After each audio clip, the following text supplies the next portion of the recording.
Thank you again for joining our monthly learning webinar. Today, the topic is addressing the key cybersecurity issues for the modern workplace. We've got with us today Stephen Jameson from Fortinet. Thank you, Stephen, for joining. Good morning. Morning all. And of course, our very own Mike Gilroy-Scott, our Head of Technology.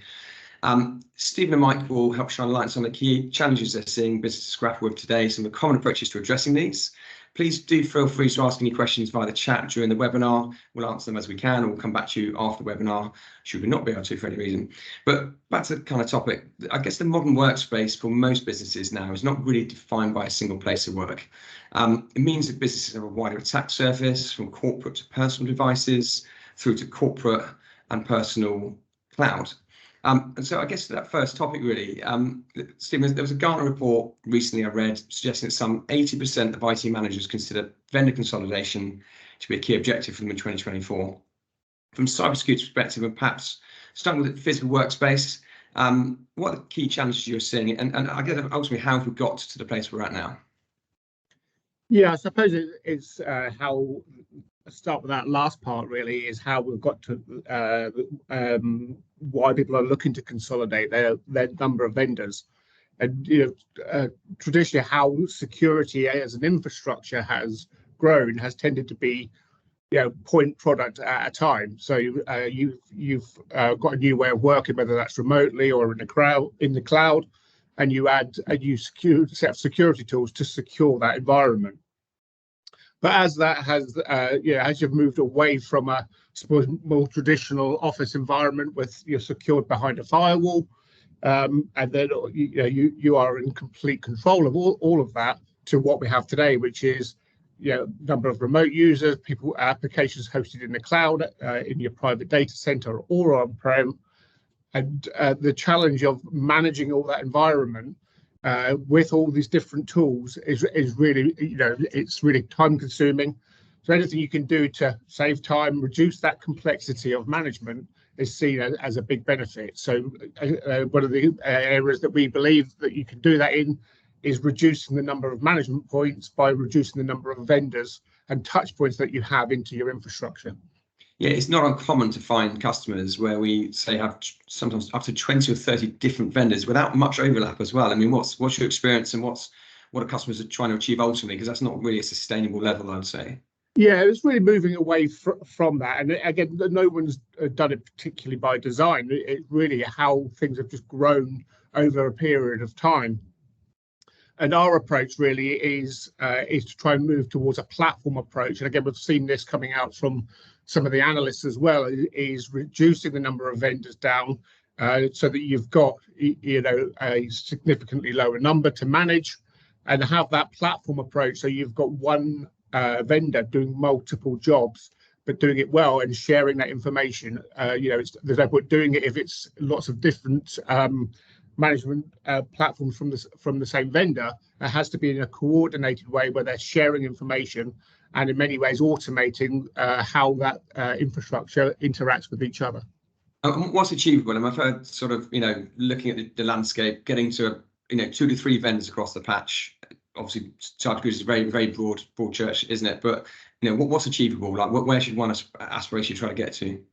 Yeah, I mean, ideally, of course, you'd want to get down to that sort of number, as you have 3 or 4 platforms to deliver your overall security infrastructure.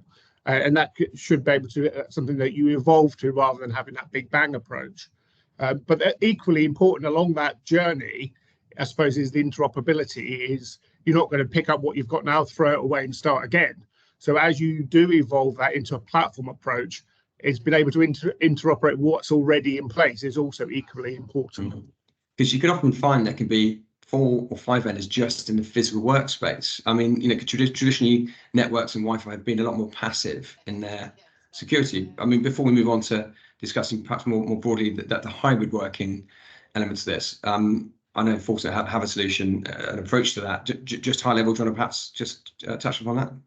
Yeah, it's really, I suppose, is rather than having those disparate, I suppose, traditional ways of your Wi-Fi, your switching infrastructure, and your firewalls delivering the network-based security, is to use the firewall to as the central management point to not just deliver the network security, but extend that security into the network and infrastructure.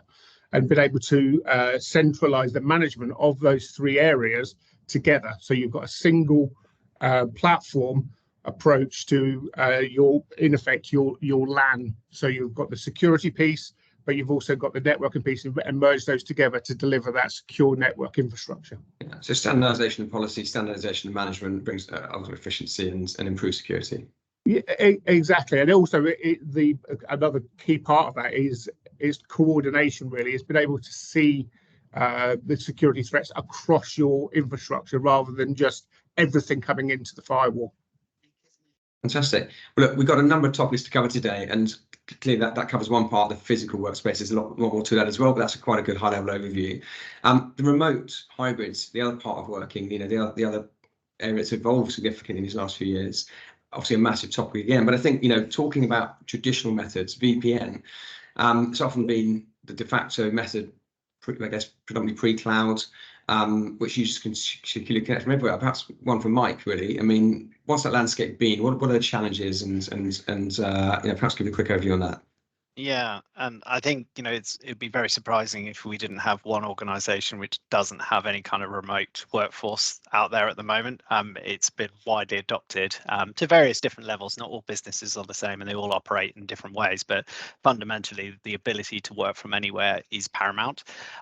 The challenge with that is your attack surface increases significantly because they may be joining from different devices, different locations, insecure Wi-Fi's, for example. So this is a big challenge for IT teams. It's like, how do you secure your workforce when you've got this ability to kind of work from anywhere?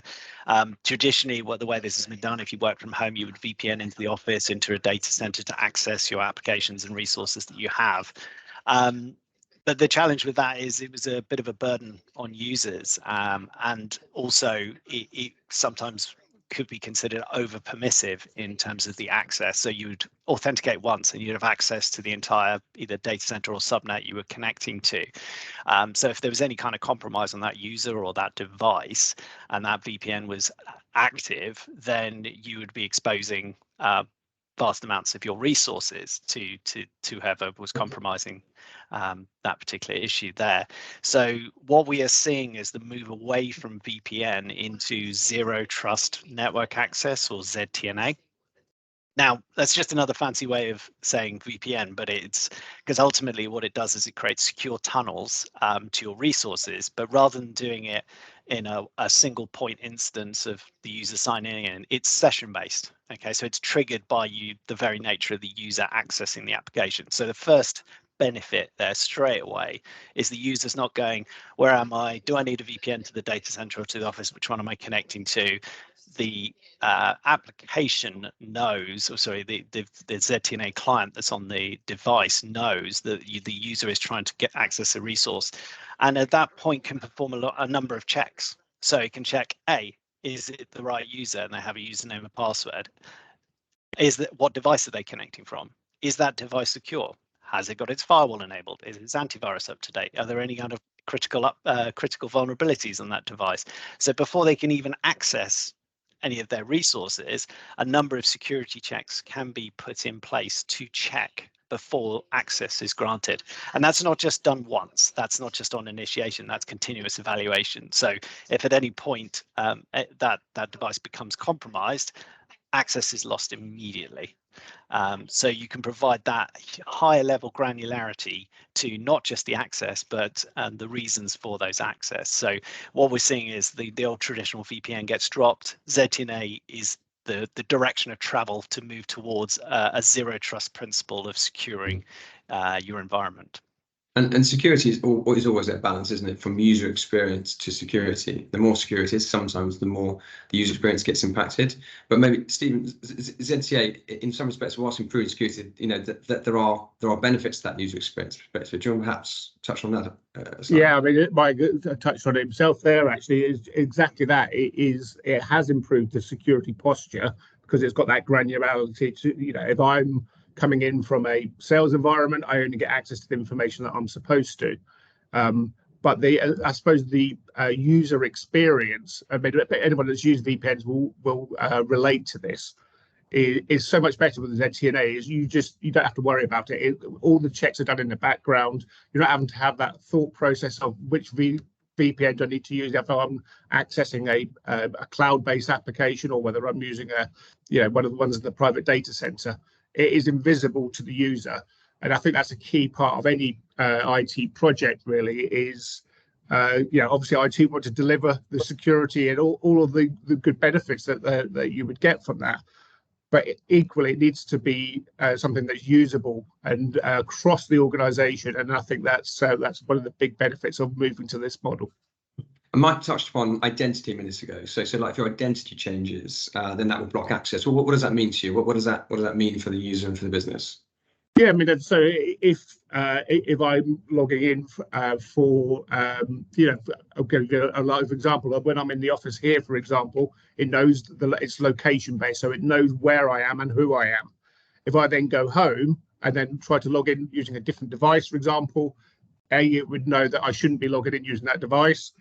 If I was allowed to use that device to get access, it would know I was at home, and it asked for a different level of check. So it would ask me to authenticate, obviously, via the Zero Trust client, but also there's the second level of checks using multi-factor authentication, so that you've got a higher level of checks that you need to do because it's a location aware. Yeah, because even with the greatest will in the world, usernames and passwords can sometimes be compromised, and even there are methods by which people can compromise two-factor. So that final frontier when someone's trying to log into your credentials from an unknown, untrusted area, you're sort of cutting off a whole other area of the attack surface. It's fair to say. Exactly that. Yeah, it is on the device rather than it's carried around by the person just using a password. And the next topic, or at least all these obviously topics are intertwined, but the heading, I guess, is keeping pace with digital acceleration is the third topic we've got here. Now, we talked about the office, we talked about the remote worker. We often look at the data center and the cloud, and we consider those in the same way we consider a physical office. There's no reason why you shouldn't treat them with the same security posture, no reason you shouldn't treat them on the same platform. But there's an opportunity also from a ZCA perspective to incorporate that environment into that fabric. But cloud firewalls go a little bit further than that. I mean, Stephen, why would someone, for example, choose to put a firewall in from Fortinet, for example, into cloud as opposed to, and there's terminology here, native cloud firewalls or security policies that you get a standard? Yeah, so again, if you go to the first point, almost as the starting point, why have a different security set of tools for the applications that are based in a public cloud? You can extend your security policies and posture using the same firewall, and again, independent of where those applications are hosted. So you secure your private data center, your public cloud, and your on-prem applications, all using the same technology. So single management point.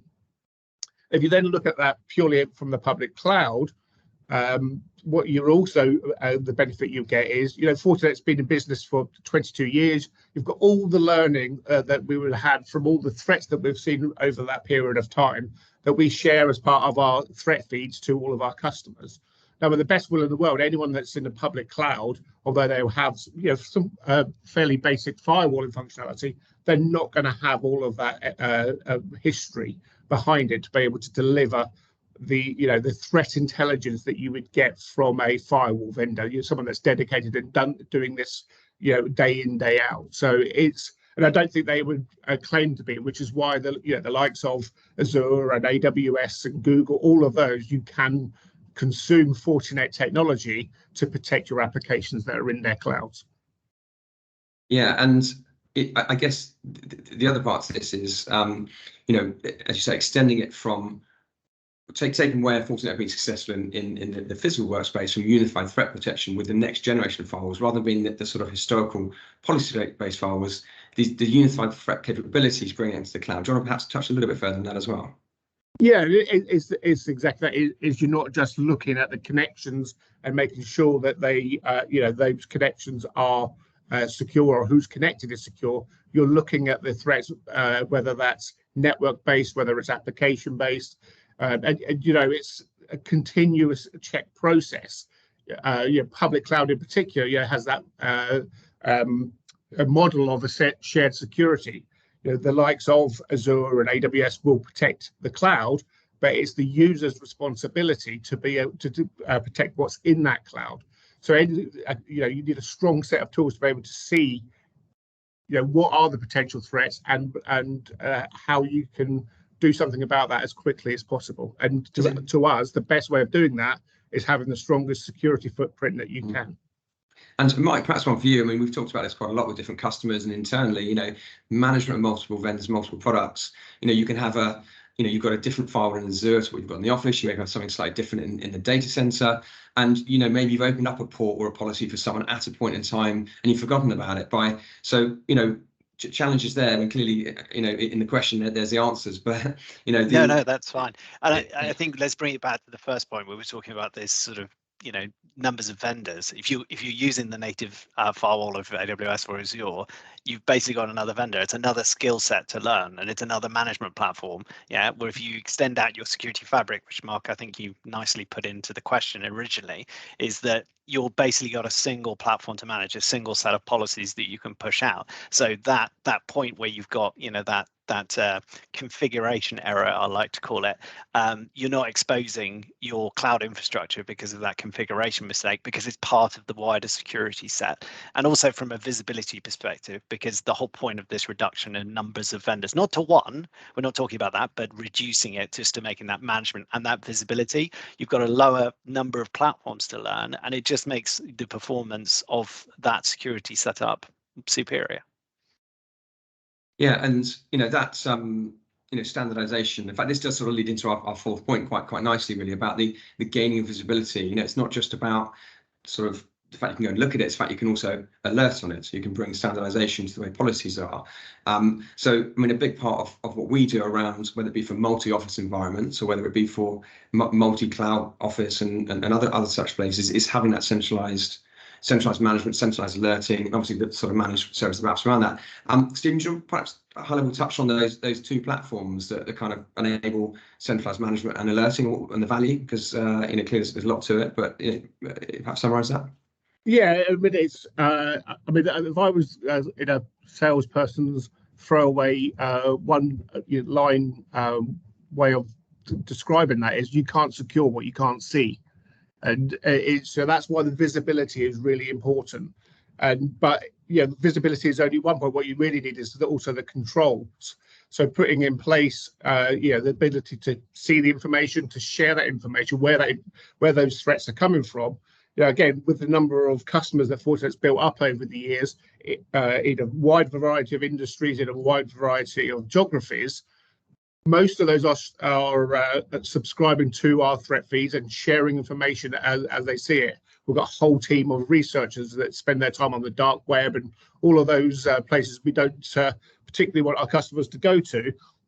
Again, sharing that threat and then sharing that out to our customers. And so that if there is an alert that someone should be worried about, you're able to get access to that, get that visibility, and then make a decision of what happens next. Yeah, and these alerts, Mike, could be compromises. They could be behaviour patterns, changes, or sort of things. Yeah, the indications of compromise. It obviously is the standard that people would probably understand as an expression. If there is something that you should be concerned about, go off and investigate it, and use a set of tools that you have to do that. And again, that's a standard approach to delivering the security. And there can be an awful lot of alerts that can often be false positives. Mike, tuning these alerts, making sure they're meaningful. What's the sort of best practice approach to that? Yeah, I think the best practice is experience and knowing what you're looking for, because it's those indicators of compromise, which is the technical term for it. So you want to build up a picture of what's going on, and using that sort of cumulative visibility, you can build a picture of what's happening. And if you think that that's behavior that's not legitimate in your environment, you can do actions to actually deal with that. Whereas before, that would have been completely invisible to you, but you've got all the metrics, you've got all the data, you now have the alerting, you can filter that down to actually looking for what you're is unusual behavior on your environment. And we had another customer, a prospective customer, who was using a different combination of different vendors, from Microsoft through to other vendors, which, you know, not necessarily specific to this point, but nonetheless they were disparate, and they were disconnected. And they did have someone who put a bit of malware on a laptop, and they didn't know where that had gone. So it took them 4 days to go in to all their various environments to see what had happened. So it's fair to say, by standardizing these things, you know, getting the best practice approaches, should there be some sort of breach, some sort of compromise, we'll come on to in a minute, the final point of this topic around the human factor, which ultimately this particular scenario was the result of. It's fair to say that not just alerting, but also looking at historical things that maybe haven't been picked up, things that have happened that seem normal, you get a better insight into what's going on. Yeah, that audit trail is, you know, gold dust in these kinds of environments, because, you know, that unknown, if someone has a breach, you know, if they've been spearphished or whatever, they've given away their credentials, the number of things that could happen post that, depending on the level of access that user has, there's a lot of places to look. And if you can confidently say this happened or that happened or this didn't happen or that didn't happen, then you're able to put that exploit to bed. But if you don't have a full picture, you're always unsure if there's some dormant malware just waiting to rear its head. So because quite often that is the case, because exploits can take weeks, where they drop in some malware which sits there dormant for a few weeks, and then it's activated at a later date. So having that kind of visibility is crucial at those instances. And to that final point, Stephen, any comments on that before I jump into the final point on human factor? Just again to emphasize the point there is, you know, what we're not doing is relying on signatures, because that's really gambling that someone has already seen a threat, and then there has to be you know, a pattern to that threat which is delivered in a signature. Of course, we still work in that way because it's important. The bit that Mike said there is around behavior. It's a behavior analysis that's the important bit, because we're looking at, again, the patterns of a behavior or how things are operating, and alerting based on that behavior, which again is a significant step forward in delivering the security. And so finally, the human factor. You know, we've talked about technology, we talked about process. This is, I guess, the big one really, and leaning on another Gartner report, within 2 years, some 95% of breaches will rely on some elements of human sort of fault or coercion or otherwise. But Mike, it's fair to say it's not a new problem. This has been around for quite a while. No, absolutely. And I think, you know, the biggest sort of attack vector, if I can use that another technical term, is email. And quite a lot of it is getting pretty advanced now, because with the launch of things like ChatGPT, large language models, historically, you know, there was jokes about, you know, Prince of Nigeria wants to give you £5 million. Everyone used to laugh because it was so obvious, it was poorly spelt, etc. Now, not only does it give you perfect English for these emails, but it also gives you different languages. So you may not be a native English speaker, and you can put out these phishing campaigns in any language you like. So the target audience has increased massively, and it's becoming so easy. Anyone could go to any of these large language models and sort of trick it essentially to do just that, create these kind of exploits. So awareness for users is getting harder and harder, and training is getting more stringent. I mean, even I think Stephen's got an anecdote about a Christmas turkey, which might be quite interesting to hear at this point, because, you know, businesses are having to resort to pretend phishing campaigns just to see what the users will do. Maybe Stephen, if you could enlighten. Yeah, absolutely. So it just, I mean, shows you how I suppose easy it is to fool people, even people that you'd think should be fully aware. So last Christmas, at Christmas 22, just before we broke up for the Christmas holidays, we had an email saying, "Thank you for all your hard work this year. You've been awarded a voucher to go off and buy your Christmas turkey." Thankfully, I didn't click on it, but it was it was part of a phishing campaign, and those that did click on it had to go off and do a some refresh training course on the dangers behind email, and check links and check attachments, all of those things. And that's from people that do this on a daily basis and talk about these threats. So the education piece really is that, and that security awareness. It's an ongoing campaign that you need to adopt across an organization, because people are likely to compromise security, not necessarily intentionally, and actually rarely intentionally or maliciously. It's just they do that because they think they're going to gain something, and that's a really valid point of showing that. Being able to educate those people across the board needs to be part of the security moving forward.